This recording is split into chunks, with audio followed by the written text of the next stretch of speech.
Welcome back to part 2 పేదరికం part 2 గురించి మనం డిస్కస్ చేస్తున్నాం.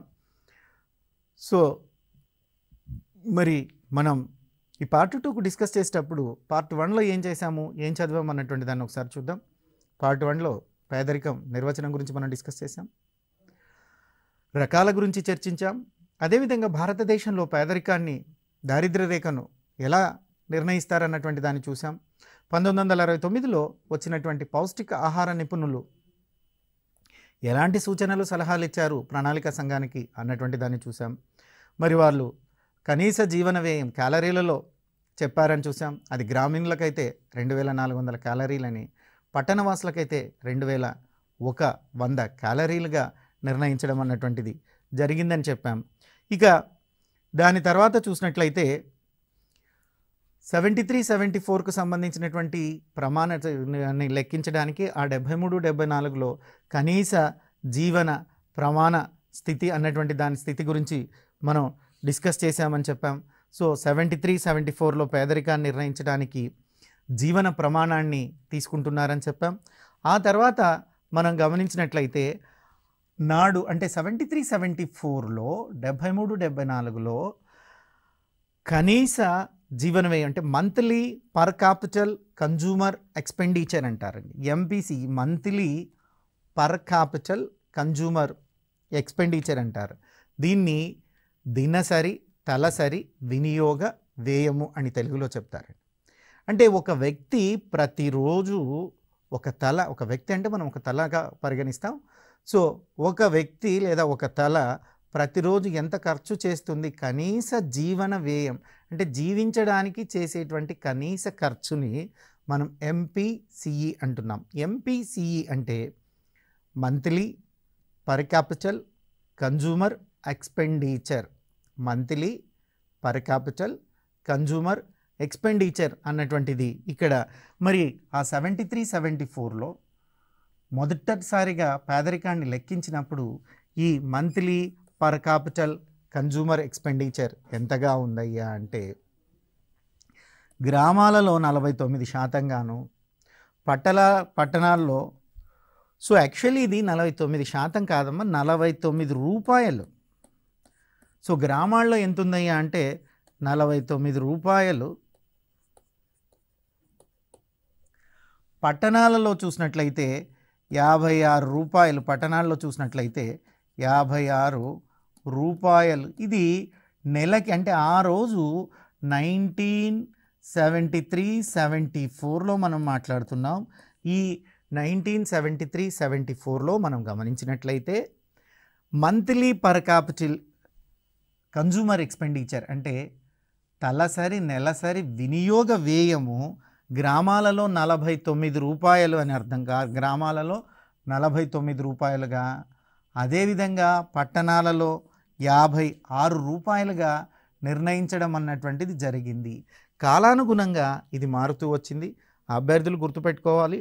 సో 1973-74లో మనం గమనించినట్లయితే ఈ 1973-74లో కనీస తలసరి వినియోగ వ్యయం, దాన్నే మనం ఎంపీసీఈ అంటున్నాం. అంటే monthly per capital consumer expenditure అంటున్నారు. ఇది గ్రామాలలో 49 రూపాయలండి. ఇది 49% కాదు, 49 రూపాయలు. సో ఇక్కడ నేను మీకు రాస్తున్న 49 రూపాయలు. అదే పట్టణాల విషయానికి వస్తే 56 రూపాయలు. అంటే అర్థం ఏంటంటే ఒక వ్యక్తి పట్టణాలలో అయితే కనీసము జీవించడానికి చేసేటువంటి ఖర్చు 56 రూపాయలుగా నిర్ణయించారు. 56 రూపాయల కన్నా తక్కువగా ఖర్చు చేసేటువంటి వారిని పేదలు అని పిలుస్తారు. ఎక్కువగా ఖర్చు చేసేటువంటి వారిని ఏపీఎల్ ఫ్యామిలీ, అబో పావర్టీ రేఖగా పిలుస్తారు. అంటే దారిద్ర్య రేఖకు ఎగువనుండే కుటుంబాలు అని పిలుస్తారు. సో 56 రూపాయల కన్నా తక్కువగా ఖర్చు చేస్తే ఇవి దారిద్ర్య రేఖ కన్నా తక్కువగా ఉండేటువంటి కుటుంబాలనుగా నిర్ణయించడం జరిగింది. అంటే 73-74 ప్రకారం చూసినట్లయితే భారతదేశంలో పట్టణాలలో దారిద్ర్య రేఖ ఎంతుందయ్యా అంటే 56 రూపాయలు, నెలకు 56 రూపాయలు. అదే గ్రామాలలో అయితే నెలకు 49 రూపాయలుగా నిర్ణయించడం అన్నటువంటిది జరిగింది. మరి ఇది కాలానుగుణంగా ధరలు పెరుగుతున్నాయి, ఖర్చులు పెరుగుతున్నాయి. So monthly per capital consumer expenditure కూడా పెరుగుతూ వస్తూ ఉంది. అంటే తలసరి నెలసరి వినియోగ వ్యయం అంటారు. ఈ నెలసరి వినియోగ వ్యయం కూడా పెరుగుతూ వస్తుంది. ఇక భారతదేశంలో చూసినట్లయితే పేదరికాన్ని ఎవరు లెక్కిస్తారు? NSSO అన్నటువంటి ఒక ఆర్గనైజేషన్ ఉందండి. ఈ ఆర్గనైజేషన్ గురించి మనం తెలుసుకోవాలి. దీన్ని నేషనల్ శాంపుల్ సర్వే ఆర్గనైజేషన్ అంటున్నారు. నేషనల్ శాంపుల్ సర్వే ఆర్గనైజేషన్ అని పిలవడం అన్నటువంటిది జరుగుతుంది. ఈ నేషనల్ శాంపుల్ సర్వే ఆర్గనైజేషన్ వారే భారతదేశంలో పేదరికాన్ని అంచనా వేస్తారు. ప్రతి 5 సంవత్సరాలకు ఒకసారి వీరు పేదరికాన్ని అంచనా వేస్తారు. ప్రారంభంలో పేదరికాన్ని అంచనా వేసి ప్రణాళికా సంఘం వారికి తెలియజెప్పేవారు. ప్రణాళికా సంఘం వారు పేదరికాన్ని ప్రచురించడం జరుగుతుంది. ప్రస్తుతం ప్రణాళికా సంఘం లేదు కాబట్టి NSSO వారు పేదరికాన్ని అంచనా వేసి నీతి ఆయోగ్కి ఇవ్వడం జరుగుతుంది. నీతి ఆయోగ్ వారు పేదరికాన్ని ప్రచురించడం అన్నటువంటిది జరుగుతుంది. అభ్యర్థులు గుర్తుపెట్టుకోవాల్సినటువంటి అంశం ఏంటయ్యా అంటే పేదరికాన్ని అంచనా వేసేంత వరకే NSSOకు సంబంధం. NSSO వారు పేదరికాన్ని ప్రచురించరు. పేదరికానికి సంబంధించినటువంటి గణాంకాలను అధికారికంగా ప్రకటించేది నీతి ఆయోగ్. సో ఇది NSO అనేది ఒక అంచనాలు వేసేటువంటి సంస్థ మాత్రమే. ఇక తర్వాత చూసినట్లయితే వీరు NSSO వారు ప్రణాళికా సంఘానికి అందజేసేవారు. ప్రస్తుతం ప్రణాళికా సంఘం లేదు కాబట్టి నీతి ఆయోగ్కి అందిస్తున్నారు. మరి నీతి ఆయోగ్ వారు చూసినట్లయితే ప్రస్తుతం భారతదేశంలో పేదరిక అంచనాలను వీరే ప్రచురించడం అన్నటువంటిది జరుగుతుంది. సో నీతి ఆయోగ్ వారు పేదరిక అంచనాలను భారతదేశంలో ప్రచురిస్తున్నారు. సో నీతి ఆయోగ్, ఇక్కడ కూడా స్పెల్లింగ్ తప్పుంది, ఇది ఇంకొక ఏ. So NITI Aayog. So national institute for transforming India. So national institute for transforming India అని చెప్తున్నారు. ఇక దీని తర్వాత మనం చూసినట్లయితే NSSO వారు కనీస అవసరాల రకాలను కనీస అవసరాలను 2 రకాలుగా విభజించడం అన్నటువంటి జరుగుతుందండి. కనీస అవసరాలను NSSO వాళ్ళు ఎన్ని రకాలుగా విభజిస్తున్నారయ్యా అంటే 2 రకాలుగా విభజించడం అన్నటువంటిది జరిగింది. ఈ కనీస అవసరాలు 2 రకాలుగా ఏమేమి ఉన్నాయి? ఈ 2 రకాలుగా విభజించడం, కనీస అవసరాలను 2 రకాలుగా విభజిస్తున్నారు. ఈ 2 రకాలుగా విభజించేటువంటి వాటిని మనం చూసినట్లయితే ఆహార అవసరాలు, ఆహారేతర అవసరాలు. ఆహార అవసరాలు, ఆహారేతర అవసరాలు. NSSO వారు కనీస అవసరాలను 2గా విభజిస్తున్నారు. ఒకటి ఆహార అవసరాలు. ఒకటి ఏంటయ్యా అంటే ఆహార అవసరాలు. ఈ ఆహార అవసరాలని ఏమని చెప్తున్నారయ్యా అంటే ఈ ఆహార అవసరాలను చూసినట్లయితే మనం 2 ఆహార అవసరాలని చెప్తున్నారు. ఒకటి ఆహారానికి సంబంధించింది, 2 ఆహారేతర అవసరాలు. So food related and non food related. ఆహార అవసరాల్లో మనం డిస్కస్ చేస్తే ప్రతిరోజు తీసుకునేటువంటి ఆహారాన్ని క్యాలరీలలో లెక్కించి చెప్పడం అన్నటువంటిది జరుగుతుంది. ప్రతిరోజు తీసుకునేటువంటి ఆహారాన్ని క్యాలరీలలో లెక్కించడం అన్నటువంటిది జరుగుతుంది. సో మరి అదేవిధంగా మనం చూసినట్లయితే ఈ క్యాలరీలు అన్నటువంటివి శక్తికి ప్రమాణం కాబట్టి దీన్ని తీసుకోవడం జరుగుతుంది. ఇక ఆహారం కాకుండా ఇతర అవసరాలనే ఆహారేతర అవసరాలు అంటున్నారు. ఇప్పుడు నిత్యావసరాలలో చూస్తున్నాం, కనీస అవసరాలు చూస్తున్నాం. నిత్యావసరాలు అంటే ప్రతిరోజు వాడేటువంటివి, ప్రతిరోజు ఉండేటువంటి అవసరాలు. కానీ కనీస అవసరాలంటే బ్రతకడానికి కావాల్సినటువంటి అవసరాలు. కనీస అవసరాలు అంటే ఏంటివయ్యా అంటే బ్రతకడానికి కావాల్సినటువంటి అవసరాలనే కనీస అవసరాలుగా మనం చెప్తూ ఉన్నాం. మరి ఈ ఆహారం కాకుండా ఆహారేతర అవసరాల్లో చూసిన మరి ఆహారేతర అవసరాలు అంటే ఆహారం కాకుండా ఇతర ప్రాథమిక అవసరాలు చెప్పొచ్చు, లేదా కనీస అవసరాలు చెప్పొచ్చు. ఆహారం కాకుండా కూడా మనిషికి కనీస అవసరాలు, తిండి ఒక్కటే కాదండి కనీస అవసరం, తిండి కాకుండా ఇతర కనీస అవసరాలు ఉంటాయని ఎన్ఎస్ఎస్ వాళ్ళు చెప్తున్నారు. ఈ తిండి కాకుండా ఇతర అవసరాలు కూడా కనీస అవసరాలే అని ఎన్ఎస్ఎస్ వాళ్ళు చెప్తున్నారు. ఈ విధంగా ఎన్ఎస్ఎస్ఓ వారు చూసినట్లయితే ఆహారేతర కనీస అవసరాలను 5 రకాలుగా విభజించారు. ఆహారేతర కనీస అవసరాలను ఎన్నిగా విభజించారయ్యా అంటే 5 రకాలుగా విభజించడం జరిగిందండి. అందులో చూసినట్లయితే వస్త్రం ఆహారం కాదు, కానీ కనీస అవసరం. మనిషి అన్నాక శరీరాన్ని కాపాడుకోవడానికో లేదా మానాన్ని కాపాడుకోవడానికో సిగ్గుతోనో ఏదో ఒక కారణం చేత వస్త్రం అన్నటువంటిది కనీస అవసరము, కనీసం వస్త్రాన్నైనా ధరించి ఉండాలి అన్నటువంటి దానికోసం వీరు ఎన్ఎస్ఎస్ వారు ఈ 5 ఆహారేతర కనీస జీవన అవసరాలు అంటారండి. ఈ ఆహారేతర కనీస జీవన అవసరాల్లో చూస్తే వస్త్రాలు, గృహ వసతి, పాదరక్షలు, మన్నిక కలిగినటువంటి వస్తువులు, విద్య మరియు వైద్యంపై చేసేటువంటి వ్యయాలను, అంటే విద్య కొరకు కూడా వైద్యం కొరకు కూడా చూసినట్లయితే వీటిని, అంటే ఈరోజు ప్రపంచ దేశాలలో మనం గమనించినట్లయితే కనీస అవసరాలు ఏమేమిగా నిర్ణయిస్తున్నారయ్యా అంటే మనం చెప్పినట్లుగా తినడానికి ఆహారము, ఉండడానికి గృహము, వేసుకోవడానికి వస్త్రాలే కాదండి, వీటితో పాటుగా విద్య వైద్యం కూడా కనీస అవసరాలే. విద్య వైద్యం కూడా కనీస అవసరాలు. మనిషి కనీసం బతకాలంటే వైద్యం ఉండాలి, విద్య ఉండాలి, కనీస అవసరాలని ఎన్ఎస్ఎస్ వారు కూడా ఆహారేతర కనీస అవసరాలను 5 రకాలుగా విభజించారు. వాటిలో చూస్తే వస్త్రాలు, గృహ వసతి, పాదరక్షలు, మన్నిక కలిగినటువంటి వస్తువులు, విద్య మరియు వైద్యంపై చేసేటువంటి ఖర్చులు ఉన్నాయి. మరి ఎన్ఎస్ఎస్ వారు చూసినట్లయితే ప్రతి 5 సంవత్సరాలకు ఒకసారి తమ నివేదికను ఇస్తారు. ఎప్పుడు ఇస్తున్నారండి? ప్రతి 5 ఇయర్స్కి ఒకసారి, ప్రతి 5 సంవత్సరాలకు ఒకసారి తమ నివేదికను ఇస్తున్నారయ్య.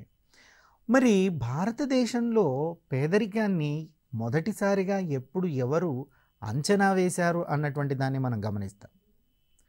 భారతదేశంలో పేదరికాన్ని మొదటిగా ఎవరు అంచనా వేశారని మనల్ని ప్రశ్నించేటువంటి అవకాశం ఉంది.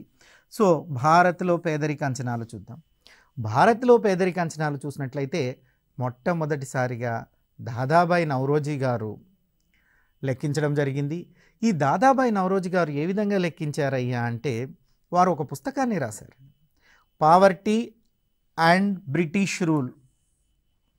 So poverty and British rule, and కాదది, poverty un British rule in India అన్నటువంటి పుస్తకాన్ని రాశారు. Poverty un British rule in India అన్నటువంటి పుస్తకాన్ని రాశారు. సో పుస్తకం పేరు ఏమయ్యా అంటే poverty un British rule India అనేటువంటి పుస్తకం రాశారు. ఈ పుస్తకంలో ఈ poverty un British rule India అనేటువంటి ఈ పుస్తకంలో చూసినట్లయితే వారు ఒక చాప్టర్ రాశారు. ఆ పుస్తకంలో ఆ చాప్టర్ పేరు ఏంటయ్యా అంటే jailed cost of living jailed cost living అంటారు. జైల్డ్ కాస్ట్ ఆఫ్ లివింగ్ పేరుతో పేదరికాన్ని అంచనా వేయడం అన్నటువంటిది జరిగింది. అంటే ఈ జైల్డ్ కాస్ట్ ఆఫ్ లివింగ్ అనేటువంటి పేరుతోనే పేదరికం యొక్క అంచనాలు అన్నటువంటివి వేశారు. ఈ విధంగా దాదాబాయి నౌరోజీ గారు మొట్టమొదటిసారిగా పేదరికాన్ని అంచనా వేసినట్లుగా మనకు తెలుస్తుంది. భారతదేశంలో మొట్టమొదటిసారిగా పేదరిక అంచనాలు వేసిన వారు ఎవరయ్యా అంటే దాదాబాయి నౌరోజీ గారు అని మనం చెప్తున్నాం. ఇకపోతే 1960-61 ధరలతో ఇక్కడ అభ్యర్థులు గుర్తుపెట్టుకోవాల్సింది, ఎన్ఎస్ఎస్ఓ వారు గణాంకాలను ఇవ్వడానికి, అది పేదరికం కావచ్చు, ఇంకోటి కావచ్చు, స్థిర ధరలను అదేవిధంగా ప్రస్తుత ధరలను అన్నటువంటి దాన్ని తీసుకుంటారండి. స్థిర ధరలలో వీటిని అంచనా వేయటానికి బేస్ ఒక మైడియర్స్. మరి 1960-61 సంవత్సరంలో ఏం జరిగిందయ్యా అంటే ఈ 60-61 ధరలలో రావత్ మరియు దండేకర్ అనేటువంటి వారు పేదరికాన్ని అంచనా వేశారంటే, ఈ రావత్ మరియు దండేకర్ అనేటువంటి వీరు రావత్ మరియు దండేకర్లను చూసినట్లయితే 60-61 ధరల్లో పేదరికాన్ని లెక్కించారు. సో మీకు నేను చెప్పాను, ధరలలో లెక్కించేటప్పుడు ఎన్ఎస్ఎస్ఓ వారు నామినల్ ప్రైజెస్ అంటే నామమాత్రపు ధరల్లోనూ స్థిర ధరలను తీసుకోవడం అన్నటువంటిది జరుగుతుంది. నామమాత్రపు ధరల్లో మరియు స్థిర ధరల్లో తీసుకోవడం అన్నటువంటి. మరి ఈ 60-61 సంవత్సరంలో చూసినట్లయితే వీరు ఒక పుస్తకాన్ని రచించి, ఒక గ్రంథాన్ని రచించి ఆ పుస్తకంలో పేదరికాన్ని అంచనా వేశారు.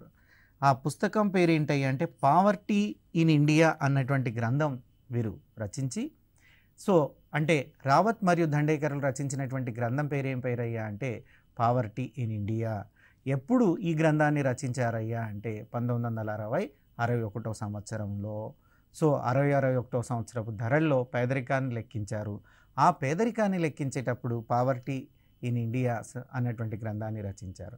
మరి వీరి రావత్ మరియు దండేకర్ల అంచనా ప్రకారం భారతదేశంలో పేదరికం ఏ విధంగా ఉందయ్యా అంటే, సో చెప్పాం మనం పేదరికాన్ని MPCE అని, అంటే monthly per capital consumer expenditure అంటారు. దీన్ని మనం నెలసరి వినియోగము అంటున్నాం. నెలసరి తలసరి వినియోగ వ్యయం అంటున్నాం. ఆ రోజు ఎంత ఉందయ్యా అంటే గ్రామాలలో 15 రూపాయలుగా ఉంది. గ్రామాలలో 15 రూపాయలుగా ఉంది, 15 రూపీస్. అదే పట్టణాల్లోకి వస్తే 22 రూపాయల 50 పైసలుగా ఉంది. 22 రూపాయల 50 పైసలుగా నిర్ణయించడం అనేది. అంటే ఆ రోజుల్లో చూస్తే, అంటే 1960-61 ధరల్లో చూస్తే పట్టణాలలో ఒక నెలకు ఒక వ్యక్తికి అయ్యేటువంటి కనీస వ్యయం, అంటే కనీస జీవన వ్యయము 15 రూపాయలు. అదే 60-61 ధరలలో పట్టణాల విషయానికి వస్తే ఒక వ్యక్తికి కనీసం జీవన వ్యయానికి అయ్యేటువంటి అమౌంట్ ఎంత, మొత్తం ఎంత అయ్యా అంటే 22 రూపాయల 50 పైసలుగా సో రావత్ మరియు దండేకర్ అనేటువంటి ఆర్థికవేత్తలు నిర్ణయించారు. ఈ రావత్ మరియు దండేకర్ అనేటువంటి వారు రచించినటువంటి పుస్తకం పేరేంటయ్యా అంటే పావర్టీ ఇన్ ఇండియా అనేటువంటి పుస్తకం. ఇక మరి 61లోనే చూసినట్లయితే వీరు ఇది ప్రకారం, అంటే 61లోనే ఈ రావత్ మరియు దండేకర్ ప్రకారం మనం చూసినట్లయితే పేదరిక శాతం భారతదేశంలో ఎంత ఉందయ్యా అంటాడు. 41% భారతదేశంలో పేదలు ఉన్నట్లుగా వారు లెక్కించడం అన్నటువంటిది జరిగింది, 41%. అయితే వీరు రావత్ మరియు దండేకర్ అనేటువంటి వారు అంచనాల కోసము 2250 క్యాలరీలను ప్రామాణికంగా తీసుకున్నారు. సహజంగా పౌష్టికాహార నిపుణులు మనకి ఇచ్చినటువంటిది 2100 క్యాలరీలేమో గ్రామీణ ప్రాంతాలలో, 2400, సో ఈ 2100 క్యాలరీలు పట్టణ ప్రాంతాలలో, 2400 క్యాలరీలు గ్రామీణ ప్రాంతాలలో. అయితే వీరు ఆ విధంగా కాకుండా కేవలం 2250 రెండింటికి కూడా కలిపి 2250 రూపాయలను 2250 క్యాలరీలను ప్రామాణికంగా తీసుకొని రావత్ మరియు దండేకర్ అనేటువంటి వారు వారి యొక్క నివేదికను ఇవ్వడం అనేటువంటిది జరిగింది. మరి వారి నివేదికను చూసినట్లయితే భారతదేశంలో వీరి ప్రకారం, వీరి అంచనాల ప్రకారం పేదరికం ఎంత శాతం ఉందయ్యా అంటే 41% ఉంది. సో మరి రావత్ దండేకర్ ప్రకారము గ్రామాలలో MPCS ఎంత ఉందయ్యా అంటే 15 రూపాయలు, పట్టణాలలో MPCE ఎంత ఉందయ్యా అంటే నెలసరి వినియోగ వ్యయము ఎంత ఉందయ్యా అంటే 22 రూపాయల 50 పైసలుగా ఉంది. ఇక చాలామంది ఆర్థికవేత్తలు చాలా రకాలుగా వారికి తోచినట్లుగా పేదరికాన్ని అంచనాలు వేయడం అన్నటువంటిది జరిగింది. అధికారికంగా ప్రభుత్వం కొన్ని కమిటీలను నియమించింది, వారు వేశారు. అనధికారికంగా కూడా చాలామంది పేదరికాన్ని అంచనా వేయడం అన్నటువంటిది జరిగింది. అలా కొంతమంది అంచనా వేసినటువంటి ఆర్థికవేత్తల గురించి మనం చూద్దాం. ఇందులో మిన్హాస్ అనేటువంటి ఆర్థికవేత్త ప్లాన్ అండ్ ది పూర్ అనేటువంటి గ్రంథాన్ని రచించారు. So plan and the poor అనేటువంటి గ్రంథాన్ని ఎవరు రచించారు? మిన్హాస్ అనేటువంటి ఆర్థికవేత్త రచించడం అన్నటువంటిది జరిగింది.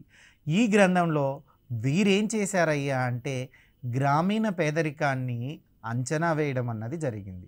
ఎవరు అంచనా వేశారు? మిన్హాస్. ఎక్కడ అంచనా వేశారు? ప్లానింగ్ అండ్ ది పూర్ అనేటువంటి గ్రంథంలో గ్రామీణ పేదరికాన్ని అంచనా వేయడం అన్నటువంటిది జరిగింది.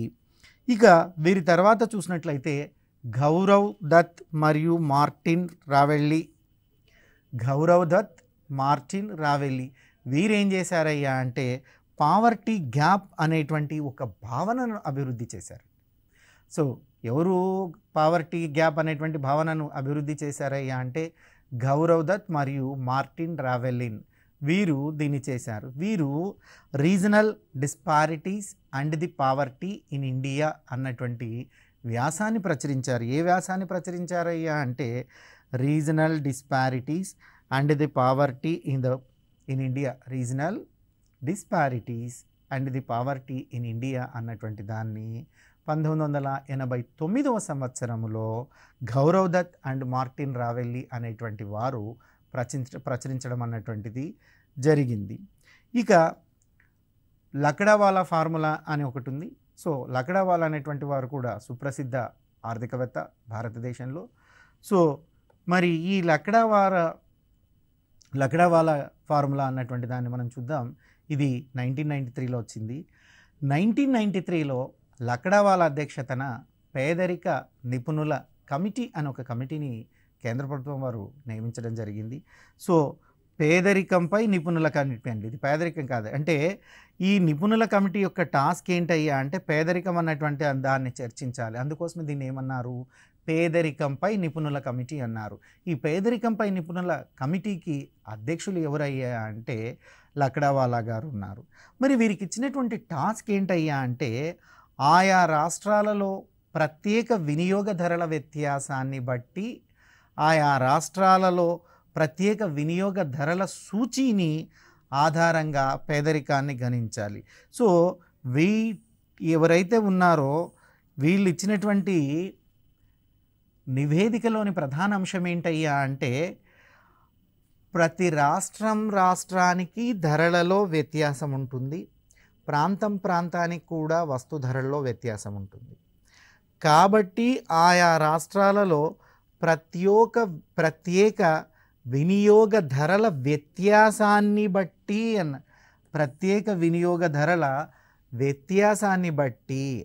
ఆయా రాష్ట్రాల్లో ప్రత్యేక వినియోగ ధరల సూచి ఆధారంగా పేదరికాన్ని గుణించాలి అని తెలియజేసినటువంటి కమిటీ లక్డావాలా కమిటీ. ఒక ముక్కలో చెప్పాలి అంటే ధరలు రాష్ట్రాల్లో వేరువేరుగా ఉంటాయండి. ఏ రాష్ట్రంలో ఉండేటువంటి ధరలను బట్టి ఆ రాష్ట్రం యొక్క పేదరికం అన్నటువంటి దాన్ని గుణించాలి, ఆ విధంగా గుణిస్తేనే బాగుంటుంది అని తెలియజేసినటువంటి వారు ఎవరయ్యా అంటే లక్డావాలా గారు. మరి వీరు ఎప్పుడు తెలియజేశారయ్యా అంటే 1993 సంవత్సరంలో తెలియజేశారు. నేటికి కూడా భారతదేశం లక్డావాలా ఫార్ములాను అనుసరిస్తుంది. మరి ఫార్ములా ఆధారంగానే పేదరికాన్ని నిర్వచించడం అన్నటువంటిది జరుగుతుంది. సో దాని తర్వాత చూసినట్లయితే పేదరిక అంచనాలు అన్నటువంటివి భారతదేశంలో ఎలా ఉండాలి అన్నటువంటి దాన్ని చూద్దాం. ఇక్కడ ఈ పేదరిక అంచనాలు మనం చెప్తున్నాం. ఇక్కడ రౌండ్ అని మీకు కనపడుతుంది. దీని అర్థం ఏంటయ్యా అంటే NSSO వారి రౌండు అని అర్థం. సో నేషనల్ శాంపుల్ సర్వే ఏదైతే ఉందో ఈ నేషనల్ శాంపుల్ సర్వే వారి NSSO వారి యొక్క రౌండు అని. ఇక ఇది పేదరికం యొక్క శాతము, పేదల యొక్క సంఖ్యను ఆల్వేస్ మనం కోట్లలోనే చూస్తున్నాం. వీరు అంటే NSSO వారు తమ 27వ రౌండును 73-74 సంవత్సరంలో తీసుకొని వచ్చారు. అనగా 73-74 సంవత్సరంలో భారతదేశంలో పేదరిక శాతం ఎంత? 55% భారతదేశంలో పేదరికం ఉందండి. ఏ సంవత్సరంలో? 73-74 సంవత్సరంలో NSSO వారి 27వ రౌండును అనుసరించి భారతదేశంలో పేదరిక శాతం 55. మరి ఆ రోజు భారతదేశంలో 55% ప్రజలు పేదరికంలో ఉన్నారు అంటే ఆ ప్రజల సంఖ్య ఎంత అన్నటువంటి దాన్ని చూసినట్లయితే 32 కోట్లు. అంటే మొదటి మనం 73-74లో చూసినట్లయితే భారతదేశంలో 32 కోట్ల మంది పేదలు ఉన్నారు. దీని శాతం పరంగా చెప్పాలంటే 55% పేదలు ఉన్నారు అని అర్థం. ఇక 93-94 సంవత్సరంలో చూసినట్లయితే ఎన్ఎస్ఓ వారి 50 రౌండ్ ప్రకారము 93-94లో చూసినట్లయితే 36% పేదలు, అంటే ఇక్కడ మనకు ఈ నివేదిక తగ్గినట్లుగా చెప్తుందండి. అంటే 55% నుంచి 27వ రౌండ్లో 53% ఉండే పేదరికము 50వ రౌండ్కి వచ్చేలోగా 36% తగ్గింది. 36% తగ్గింది, అంటే దాదాపుగా 19-20% తగ్గినట్లుగా చూపిస్తున్నారు. కానీ ఇక్కడ మీరు గమనించినట్లయితే అలాగే 32 కోట్లు ఉంది. సంఖ్యపరంగా ఏమాత్రము తగ్గుదల కనపడట్లేదు. సంఖ్యపరంగా ఏమాత్రం తగ్గుదల ఎందుకు కనపడట్లేదు, దానికి ఏమైనా రీజన్స్ ఉన్నాయా అన్నటువంటి దాన్ని చూస్తే ప్రధాన కారణం ఏంటయ్యా అంటే విపరీతంగా జనాభా పెరగడమే. అంటే ఇక్కడ శాతం చూసినట్లయితే దాదాపుగా 19-20% శాతం తగ్గినప్పటికీ సంఖ్యలో మాత్రం ఎలాంటి మార్పు లేదు. కాబట్టి అలాగే 32 కోట్లుగా ఉంది. ఇక 61వ రౌండు 2004-05లో మనం గమనించినట్లయితే పేదల శాతం 36% నుంచి 27% తగ్గినట్లుగా కనపడుతుంది. సో మరి ఈ 61వ రౌండు మనం గమనించినట్లయితే పేదరికం తగ్గింది, సంఖ్య కూడా కొంత 2 కోట్లు తగ్గి 30 కోట్లయింది. ఇక ఎన్ఎస్ఎస్ఓ వారి 66వ రౌండుని మనం గమనించినట్లయితే 66వ రౌండు అది 2009-10లో గమనించినట్లయితే మళ్ళీ అనూహ్యంగా పేదరిక శాతం పెరిగింది. 27%గా ఉండేటువంటి పేదరికం 29.8% పెరిగింది. 29.8%, అంటే దాదాపుగా 2.8% పేదరికం పెరిగినట్లుగా మనకు తెలుస్తుంది. అదే సమయంలో చూసినట్లయితే సంఖ్య కూడా 5 కోట్లు పెరిగింది. అంటే అంతకుముందు 30 ఉండేటువంటిది 35 కోట్లకు పెరగడం అన్నటువంటిది జరిగింది. ఇక 68వ రౌండ్, ఈ 68వ రౌండ్ కాంట్రవర్షియల్ అయింది. ఇది 2011-12లో ఉంది. 2011-12 ధరలకు ప్రకారం దీన్ని తీసుకురావడం అన్నటువంటిది జరిగింది. మరి 68వ రౌండ్లో చూసినట్లయితే గణనీయంగా 29.88%, నథింగ్ బట్ దాన్ని మనం 29.88% మనం నథింగ్ బట్ 30%గా చెప్పవచ్చు. అంత ఇది 21.99%, అంటే దాదాపుగా 9% పేదరికం తగ్గినట్లుగా చూపిస్తుంది. అంటే 66వ రౌండ్ 2009-10లో వచ్చింది, 68వ రౌండ్ చూసినట్లయితే 11-12లో వచ్చింది. అంటే ఈ గ్యాప్ మీరు గమనించండి. 2009-10కి 11-12కి ఈ మధ్యకాలంలోనే 9% పేదరికం ఎలా తగ్గుతుంది, ఇది పెద్ద కాంట్రవర్సీ అయింది. సో పెద్ద కాంట్రవర్షియల్ ఇష్యూ అయింది. దేశమంతా ఈ 68వ రౌండ్ యొక్క గణాంకాలను విమర్శించడం జరిగింది. దాంతో ఆనాడు అధికారంలో ఉండేటువంటి ప్రభుత్వం ఇమ్మీడియట్గా నష్ట నివారణ చర్యల్లో భాగంగా రంగరాజన్ కమిటీ అన్నటువంటి ఒక కమిటీని నియమించడం అన్నటువంటిది జరిగింది. ఈ రంగరాజన్ కమిటీని 68వ నివేదికను పునర్సమీక్షించడానికి, రివ్యూ చేయడానికి ఈ రంగరాజన్ కమిటీ అనేటువంటి ఒక దాన్ని నియమించడం జరిగింది. వీరు మరి రంగరాజన్ కమిటీ ప్రకారం చూసినట్లయితే 29.5%, అంటే అంతకుముందు 29.8% ఉండేది. సో ఇప్పుడు 29.5% మాత్రమే పేదరికం ఉంది అని రంగరాజన్ కమిటీ తేల్చేసింది. అంటే 68వ రౌండ్లో వచ్చినటువంటి 21.9% పేదరికం అన్నటువంటిది ఫేక్గా తేలింది. మరి ఆ తర్వాత మనం చూసినట్లయితే పేదల సంఖ్య విషయానికి వస్తే 36.3 కోట్లుగా 36.3 crores ఉండడం అన్నటువంటిది జరిగింది. మరి ఇప్పటి వరకు చూసినట్లయితే అంటే 73 నుంచి 74 నుంచి మనం గమనిస్తే రీసెంట్గా 2011-12 రంగరాజన్ నివేదిక వరకు గమనిస్తే 55%గా ఉండేటువంటి పేదరికము 55%గా ఉండే పేదరికము 30%కి తగ్గింది. అంటే గడిచినటువంటి ఇన్ని సంవత్సరాల్లో కూడా మనం 25% మాత్రమే పేదరికాన్ని తగ్గించాము. అయితే సంఖ్య ఏమాత్రము తగ్గలేదు. 32 కోట్ల, అప్పుడు కూడా పేదల సంఖ్య 32 కోట్లే ఉంది, ఇప్పుడు కూడా పేదల సంఖ్య 32 కోట్లుగానే ఆనాటి కంటే 2011-12కు మనకు కనపడుతుంది. ఇది పేదరికానికి సంబంధించినటువంటి అంచనాలు ఎవరి ప్రకారం అయ్యా అంటే ఎన్ఎస్ఎస్ఓ వారి రౌండ్ల ప్రకారం. ఎన్ఎస్ఎస్ఓ వారు ఒకసారి రౌండ్ని ఒకసారి లెక్కిస్తే వాటిని రౌండ్ అంటారు. సో వీరు ఒక పేదరికానే కాదు అన్నిటిని లెక్కిస్తారు కాబట్టి మీకు రౌండ్స్ 27, 50 అని అలా కనపడుతూ ఉంటాయి. తప్పేమీ లేదు, మీరు ఆ రౌండే నేర్చుకోవాలి. ఇప్పుడు అధికారికంగా వచ్చినటువంటిది 68వ రౌండ్ కాబట్టి 68వ రౌండ్ నేర్చుకోవాలి. సురేష్ టెండూల్కర్ నేర్చుకోవాలి. అదేవిధంగా రంగరాజన్ కమిటీ ఇచ్చేటువంటి నివేదికల్ని కూడా నేర్చుకోవాలి. ఇక మనం నెక్స్ట్ క్లాస్లో చూసినట్లయితే సో ఎంఆర్పి మిక్స్డ్ ప్రైజ్ అంటే ఏంటి, సురేష్ టెండూల్కర్ కమిటీలు ఏమున్నాయి అన్నటువంటి వాటిని మనం చూడాల్సి వస్తుంది. యుఆర్పి అంటే ఏంటి, ఎంఆర్పి అనేటువంటివి నెక్స్ట్ ఎపిసోడ్లో మనం డిస్కస్ చేద్దాం. మరి ఈ ఎపిసోడ్లో మనం చూసినట్లయితే మెథడాలజీస్ ఏంటి, ఎవరెవరు ఏ ఏ పుస్తకాలు రచించారు, ఎవరెవరు పేదరికాన్ని అంచనా వేశారు అన్నటువంటి పేదరిక అంచనాలను చూసాం. దాదాబాయి నవరోజీ చూసాం, అదేవిధంగా రావెల్టీ చూసాం, సో దండేకర్ అండ్ రావెల్టీ చూసాం. రకరకాలుగా చూస్తూ వస్తున్నాం. 68వ రౌండ్ నివేదిక ఏ విధంగా ఉందన్నటువంటిది చూస్తున్నాం. నెక్స్ట్ చూసినట్లయితే దీనికి సంబంధించి యుఆర్పి అంటే ఏంటి, ఎంఆర్పి అంటే ఏంటి, సురేష్ టెండూల్కర్ నివేదిక ఎలా ఉంది, రంగరాజన్ నివేదిక ఎలా ఉంది అన్నటువంటివి నెక్స్ట్ ఎపిసోడ్లో చూద్దాం. మీ ఫణీశ్వర్ సార్, థ్యాంక్ యూ.